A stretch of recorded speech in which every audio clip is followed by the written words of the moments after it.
કુણાલ શાહ છે, હું સુરતનો રહેવાસી છું. અમે એક વસ્તુને નવી લોન્ચ માટે વિચાર્યું હતું કે ફ્લાવર ઇન્ડસ્ટ્રીઝ જે ગિફ્ટ ઇન્ડસ્ટ્રીઝમાં સૌથી જૂની પદ્ધતિ કહેવાય છે ફ્લાવરને એઝ અ ગિફ્ટ તરીકે આપવાનું, એ જેની વેલ્યુ ઓછી ઘણી થઈ ગઈ હતી બીજી ગિફ્ટ ઇન્ડસ્ટ્રીઝમાં આવવાથી, તે એને વેલ્યુ અમે એડિશન કેવી રીતના કરીને ફ્લાવર ઇન્ડસ્ટ્રીઝને સપોર્ટ કરીએ એ માટે અમે એક કન્સેપ્ટ વિચાર્યો હતો ને અમે રોઝી સ્પીક ના નામે અમે લોન્ચ કર્યો છે, જેમાં અમે રિયલ રોઝ પર image printing, message printing, corporate logo print ઉપર કરીને રોઝનું વેલ્યુ એડિશન કરીએ છીએ અને એને સારા માર્કેટ રેટ મળે અને સારા માર્કેટેડ થઈ શકે, એના માટે સારા સેલેબલ થઈ શકે, એના માટે અમે વેલ્યુ એડિશન કરીને એ પ્રોસેસ કન્સેપ્ટ રોઝી સ્પીક થ્રુ લોન્ચ કર્યો છે ગુજરાતમાં. અને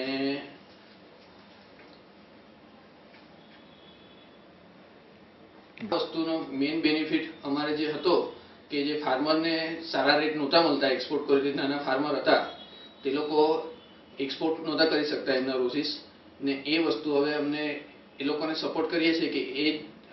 એક્સપોર્ટ ક્વોલિટીના રોઝ એ લોકો જે એક્સપોર્ટ નહોતા કરી શકતા એ વસ્તુ અહીંયા સેલ કરી શકે ને એમને એક્સપોર્ટ ક્વોલિટીનો રેટ મળી શકે, એ જ અમારી પ્રાયોરિટી બેઝ પર વસ્તુ છે કે રોઝને વેલ્યુ એડિશન કેવી રીતના થઈ શકે અને માર્કેટ મળી શકે. બીજું કે આ વસ્તુ જે ગિફ્ટ ઇન્ડસ્ટ્રીઝ તરીકે ચાલે છે તે ઘણી કોર્પોરેટમાં as a gift marketing corporate gift તરીકે ઉપયોગ થઈ રહ્યો છે, કારણ કે વેલ્યુ એડિશન થવાથી કોર્પોરેટ લોગો પર પ્રિન્ટ થવાથી માર્કેટિંગની વસ્તુ બની જાય છે. તો એ ખૂબ જ સારો કન્સેપ્ટ માર્કેટિંગ માટે ચાલી રહ્યો છે અત્યારે ગુજરાતમાં, જે કોર્પોરેટ લોબીને આવકારી રહ્યા છે. સાથે સાથે મેરેજમાં પણ એ વસ્તુ એટલી જ અને ફંક્શનમાં પણ ગિફ્ટ ઇન્ડસ્ટ્રીઝમાં એટલી જ સારી રીતે એક્સેપ્ટેડ થઈ શકી છે.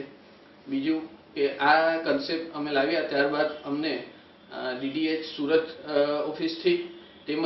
ગાંધીનગર CM પટેલ સાહેબથી ખૂબ જ સારો રિસ્પોન્સ સપોર્ટ મળ્યો છે અને ખૂબ જ સારી જાણકારી મળી છે અમને કે આ વસ્તુ કેવી રીતના તમે ઇમ્પ્લિમેન્ટ કરી શકો અને કેવી રીતના ફ્લાવર ઇન્ડસ્ટ્રીઝને રોઝને વેલ્યુ એડિશન તમે વધારી શકો. ટેકનોલોજી જે અમારી મેઇન ટેકનોલોજી છે તે આખી આ ટેકનોલોજી એના થ્રુ પ્રોસેસ વેલ્યુ એડિશન અમે કરીએ છીએ કે પ્રિન્ટિંગ કેવી રીતના કરવાનું. આખી ટેકનોલોજી અમે જે કન્સેપ્ટ વિચાર્યો હતો કે એક ટેકનોલોજી અહીંયા ઇન્ડિયામાં નહોતી, અમે બહારથી ઇમ્પોર્ટ કરી આખી મશીનરી અને આ આખી પ્રોસેસ થ્રુ એનું વેલ્યુ એડિશન અમે કરી શકીએ છીએ.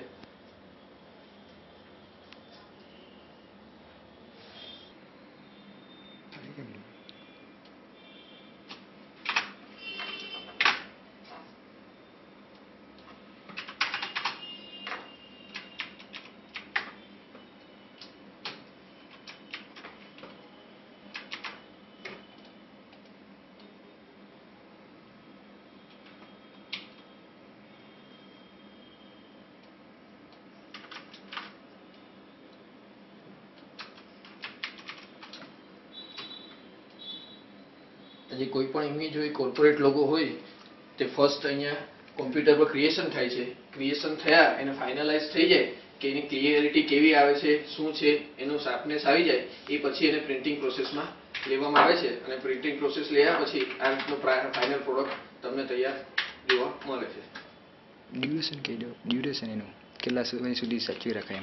ડ્યુરેશનમાં એવું છે કે આ જે અમે પ્રિન્ટિંગ પ્રોસેસ આખી કરીએ છીએ, એમ્બોસ કરીએ છીએ, એ ઇંક ને એના જે પ્રોસેસ થાય છે એ વોટરપ્રૂફ આવે છે અને આ પેટર્ન્સ તમે જો કાઢીને પ્રિઝર્વ કરો તો ઉપરની ઇંક નીકળશે નહીં ને લાઈફ લોંગ તમને